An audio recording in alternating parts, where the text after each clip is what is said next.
آیت نمبر ہے 56۔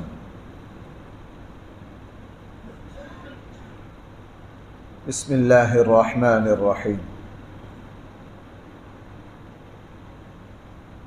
الحمد للہ رب العالمین والصلاة والسلام على سید الانبیاء والمرسلین وعلى آلہ واصحابہ اجمعین۔ اما بعد فاعوذ باللہ من الشیطان الرجیم۔ بسم اللہ الرحمن الرحیم۔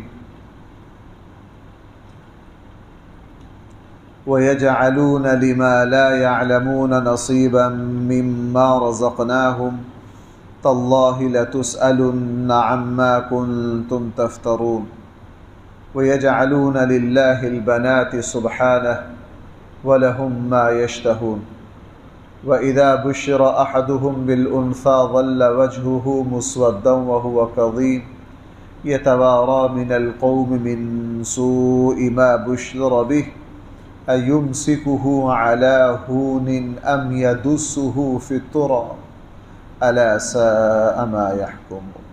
صدق اللہ مولانا العظیم۔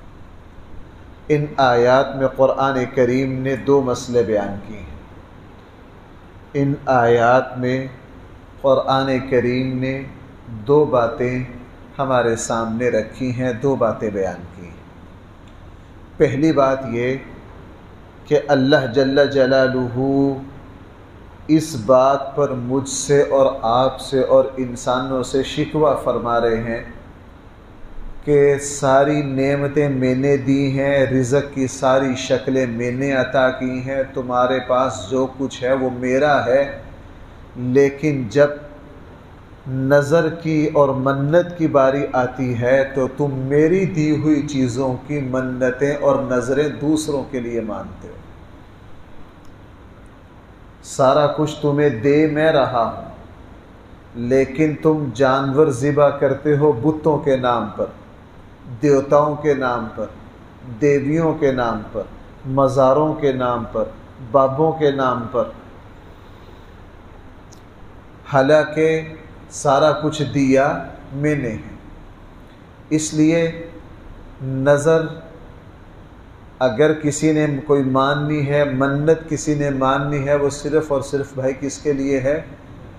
جس طرح قسم اسلام میں غیر اللہ کے لیے قسم کی اجازت نہیں ہے، غیر اللہ کے لیے قسم کی اجازت نہیں ہے۔ مجھے ایک صاحب نے ایک بہت قیمتی کتاب، قیمتی بمان پرنٹنگ کے اعتبار سے بہت اعلیٰ سیرت پر کتاب لکھی، لاکھوں روپے لگا کے چھپوائی۔ مجھے وہ انہوں نے بھیجی ہے کہ اس کو دیکھیے اور اپنے رائے دیجیے۔ اب اس میں بہت پیسہ خرچ کیا گیا ہے اس کے پیپر پر، اس کی جلد پر، لیکن چلتے چلتے ایک جگہ رسول اللہ صلی اللہ علیہ وسلم کے بارے میں یہ کہا کہ فلاں بات فرماتے ہوئے اللہ کے نبی نے ارشاد فرمایا، میری جان کی قسم، میری زندگی کی قسم۔ حالانکہ رسول اکرم صلی اللہ علیہ وسلم نے اللہ کے علاوہ کبھی کسی اور کی قسم نہیں کھائی۔ رسول اللہ صلی اللہ علیہ وسلم نے اپنے علاوہ کبھی کسی اور کی قسم نہیں کھائی، مخلوق کو اس کی اجازت نہیں۔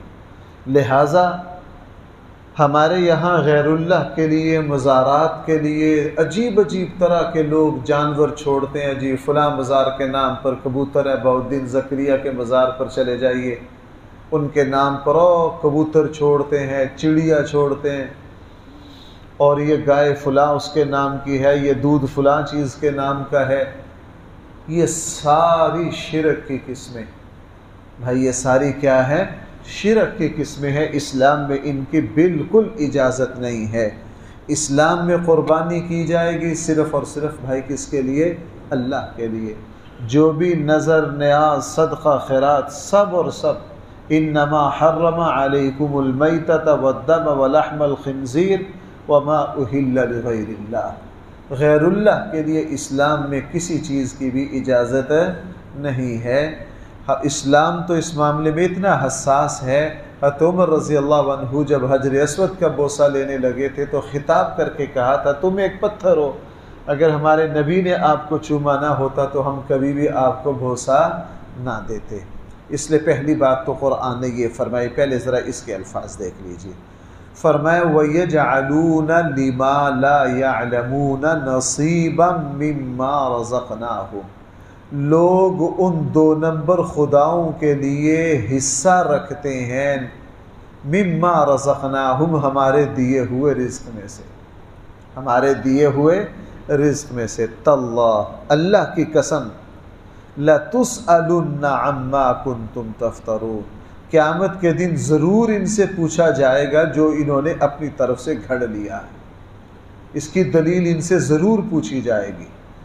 وَيَجْعَلُونَ لِلَّهِ الْبَنَاتِ سُبْحَانَهُ، اور انہوں نے اللہ کے لیے بیٹیاں منتخب کر لی ہیں، سبحانہ، اللہ کی ذات تو اس سے پاک ہے۔ یہ جو آیت ہے اس میں دوسری بات فرمائی ہے، اکثر مشرکین عرب نے بتوں کے جو اکثر نام تھے وہ مؤنث تھے، وہ دیویوں کے نام پر تھے، اور بہت سے لوگ یہ کہا کرتے تھے کہ فرشتے جو ہیں یہ اللہ کی بیٹیاں ہیں، فرشتے جو ہیں یہ کیا ہیں؟ اللہ کی بیٹیاں ہیں۔ اور انہوں نے غیر اللہ جتنے اپنی طرف سے بت بنا رکھے تھے، میں نے عرض کیا اکثروں کے نام کیا تھے؟ منات، لات، اکثروں کے نام جو تھے وہ عورتوں کے نام کے ساتھ تھے۔ نائلہ عورت تھی، لات، منات۔ اور ہندوستان میں جتنی دیویاں زیادہ ہیں اور جو دیوتا ہیں وہ کم ہیں، مؤنث نام زیادہ ہیں۔ اللہ تعالیٰ نے فرمایا کہ تم اللہ تعالیٰ کے لیے تو بیٹیاں طے کرتے ہو اور خود اپنے لیے بیٹے منتخب کرتے ہو، فرشتے اللہ کی بیٹیاں ہیں، فلاں اللہ کی بیٹیاں، حالانکہ تم اپنے لیے بیٹیوں کو کیا کرتے ہو؟ ناپسند کرتے ہو۔ تمہاری حالت یہ ہے جب تم میں سے کسی کو بیٹی کے پیدا ہونے کی اطلاع دی جائے تو وہ شرمندگی سے اس کا چہرہ سیاہ اور زرد پڑ جاتا ہے اور وہ چھپتا پھرتا ہے۔ بھائی وہ کیا کرتا ہے؟ چھپتا پھرتا ہے، اپنے لیے اس کو عار سمجھتا ہے۔ نبی کریم صلی اللہ علیہ وسلم کے زمانے میں عرب جو تھے ان کو بیٹی اپنے لیے بہت بڑی عار محسوس ہوتی تھی، وہ بیٹیوں کو دفن کر دیتے۔ احادیث میں ایسے کئی واقعات ہیں، مفسرین نے لکھے کہ جس وقت کوئی صحابی مسلمان ہوئے تو انہوں نے زمانہ جاہلیت میں اپنی غلطیوں کا اعتراف کیا کہ میں نے اپنی بیٹی کو زندہ دفن کیا، میں نے اس طرح کیا، میں نے اس طرح کیا۔ تو رسول اللہ صلی اللہ علیہ وسلم نے عربوں کے پھر اس بدترین ظلم کو روکا۔ اس لیے قرآن کریم سورہ تکویر میں کیا کہہ رہا ہے؟ وَإِذَا الْمَوْءُودَةُ سُئِلَتْ، زندہ دفن کی جانے والی بچی سے پوچھا جائے گا بِأَيِّ ذَنبٍ قُتِلَتْ، تجھے کس جرم کے بدلے قتل کیا گیا ہے، تجھے کس جرم کے بدلے۔ عربوں میں حضور سے پہلے کم لوگ تھے جو اس کے خلاف آواز اٹھاتے تھے۔ فرزدق شاعر ہوئے ہیں حضرت علی رضی اللہ عنہ کے زمانے میں، ان کے دادا صحابی تھے، حضرت صعصع رضی اللہ عنہ، وہ صحابی تھے۔ ان کا پسندیدہ مشغلہ اور پیشہ کیا تھا؟ جس کے بارے میں پتہ چلتا کہ فلاں اپنی بیٹی کو زندہ دفن کرنے والا ہے، وہ اس کے پاس جاتے، بیٹی خرید لیتے، بچی کو کیا کر لیتے؟ خرید لیتے، اس کو پالتے، اس کی تربیت کرتے۔ حضرت صعصع رضی اللہ عنہ، یہ فرزدق شاعر کے دادا ہے۔ جب اسلام آیا تو تقریباً 450 کے قریب بچیاں ان کے پاس تھیں۔ بھائی کتنی بچیاں تھیں؟ 450۔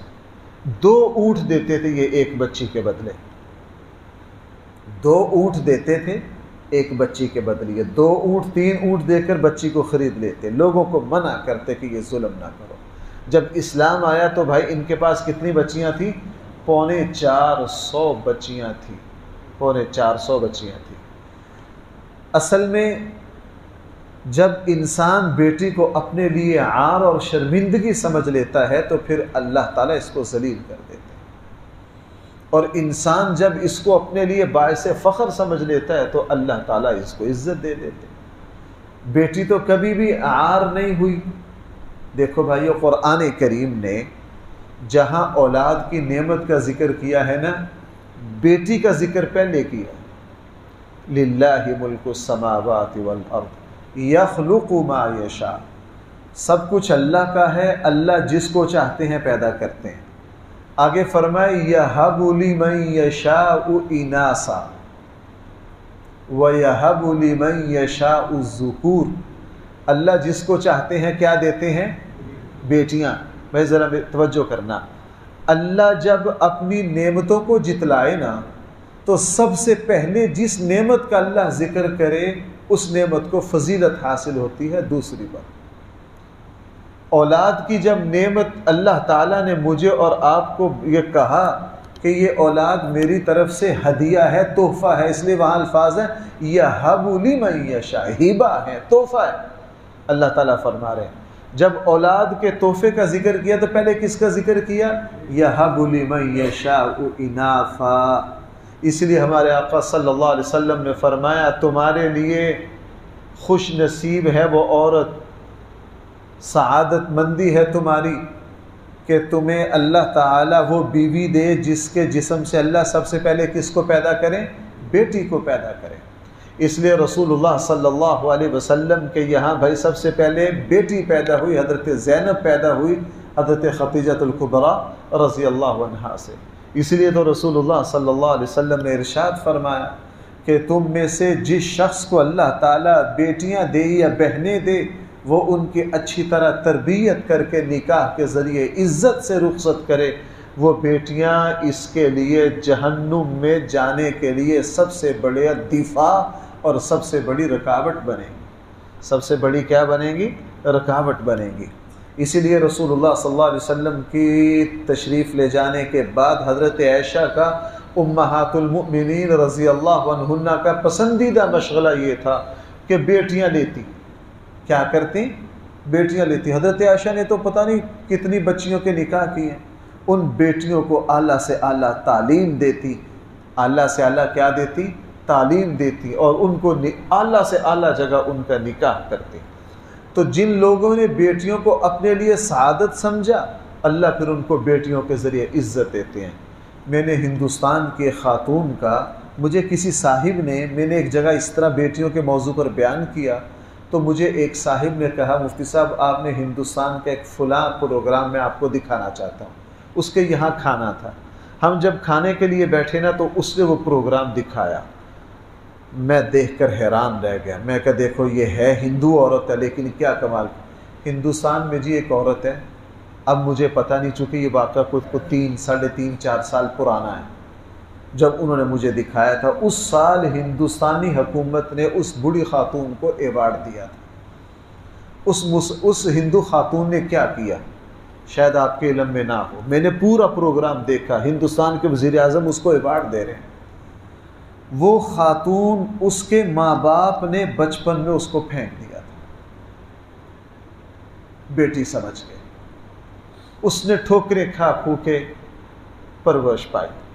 وہ بچی تھی گھروں میں کام کاج کرتی تھی، عمر 11-12 سال تھی، اور اس نے جب گھروں میں کام کاج کرتی تو اسے اسی طرح ایک لاوارث بچی مل گئی۔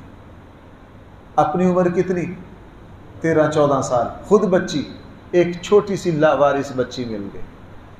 اس نے 14 سال کی بچی نے یہ فیصلہ کیا کہ میں شادی نہیں کروں گی، میں اس طرح کی لاوارث بچیوں کو سنبھالوں۔ مزدوری کرتی لوگوں کے گھروں میں، اور ایک چھوٹی سی بچی کو، خود 14 سال کی بچی ہے اور ایک چند مہینے کی بچی کو پال رہی ہے۔ جن گھروں میں کام کاج کرتی تھی وہ تھوڑی سی مدد دے دیتے تھے اس کو کہ یار یہ بچی دیکھو، ایسا ایسا اس کی شہرت ہو گئی۔ اس نے دوسری بچی لے لی، تیسری لے لی، چوتھی لے لی، اور اس کو لوگ کام دیتے گئے، پھر مالدار لوگ اس کو مدد دیتے، کرتے کرتے کرتے کرتے کرتے اللہ تعالیٰ نے اس کو ایک بہت بڑی اکیڈمی اور ٹرسٹ بنا دیا اس کی ذات کو، اس کے وجود کو۔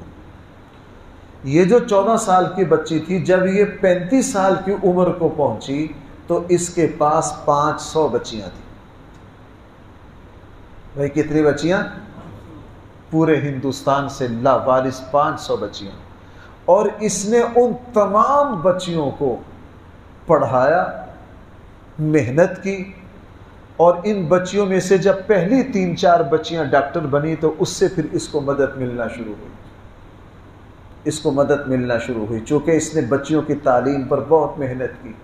پھر قوت دیتے دیتے اللہ تعالیٰ نے پھر اس کو یہ سعادت بخشی، اللہ تعالیٰ نے اس کو سعادت بخشی کہ وہ بیٹیاں اعلیٰ جگہ اس نے شادیاں کی، ان کو اعلیٰ تعلیم دلوائی۔ وہ جو بیٹیاں اعلیٰ عہدوں پر گئی انہوں نے پھر اپنی آمدنیں اس کے لیے وقف کی، اور اس نے پھر پورے ہندوستان سے 1000 بچی، بھائی کتنی بچی ہے؟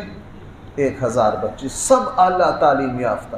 اور اس وقت اس کی کوئی 8 بچیاں کینیڈا میں ہیں، 15 بچیاں امریکہ میں ہیں، اور 40 بچیاں دنیا میں پھیلی ہوئی ہیں۔ اور اس وقت اس خاتون کے پاس بہت وسائل ہیں، اور حیران کن بات یہ ہے ہر بچی کی اس نے خود دیکھ کر ماں کی طرح شادی کی ہے، اور ہر بچی کے اس کو نام یاد ہے، اور وہ تمام بچیاں سالوں میں چھٹیوں میں اس کے پاس آتی ہیں۔ بہت بڑا رقبہ اب اس کے پاس۔ اس نے بتایا کہ میرے اتنے 100 پوتے ہیں، اتنے 100 پوتیاں ہیں، میرے اتنے 100 نواسے ہیں، اتنے 100 میری کیا ہیں؟ نواسیاں۔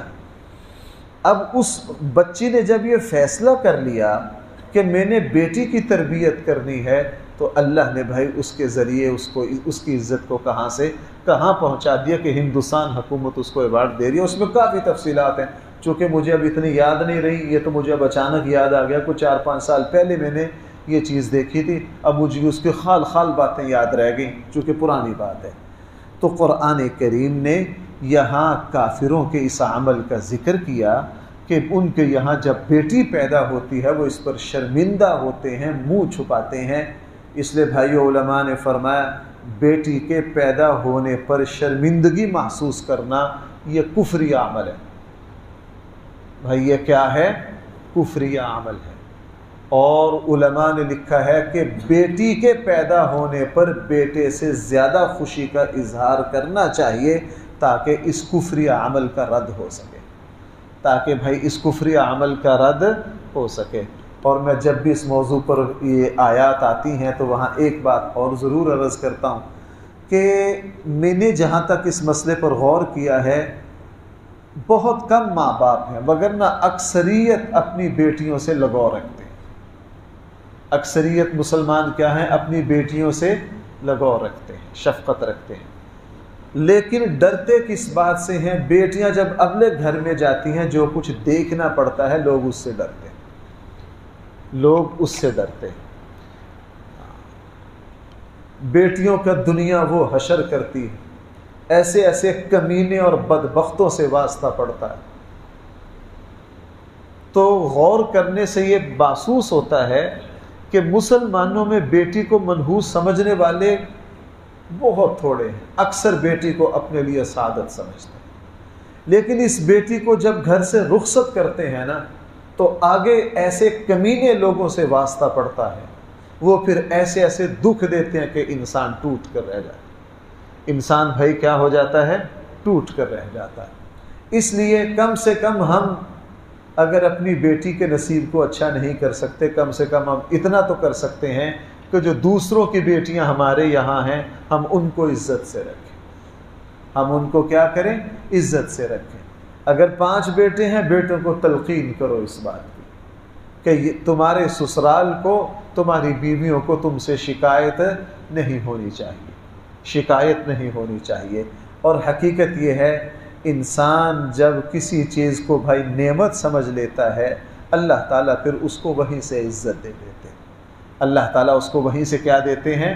دیکھو ہمارے آقا صلی اللہ علیہ وسلم نے عرب معاشرے میں اپنی بیٹیوں کو کتنی عزت دی، اللہ تعالیٰ نے پھر حضور کا نسب بھائی کس سے چلایا؟ بیٹیوں سے ہی چلایا۔ بیٹی میں اب موقع نہیں ہے اور یہ بات بار بار میں آپ کے سامنے بیان کر چکا ہوں کہ امت کے بڑے بڑے علماء، بڑے بڑے ماہرین، اللہ تعالیٰ نے ان کے علوم کو جو آگے پہنچایا بھائی وہ کس کے ذریعے پہنچایا؟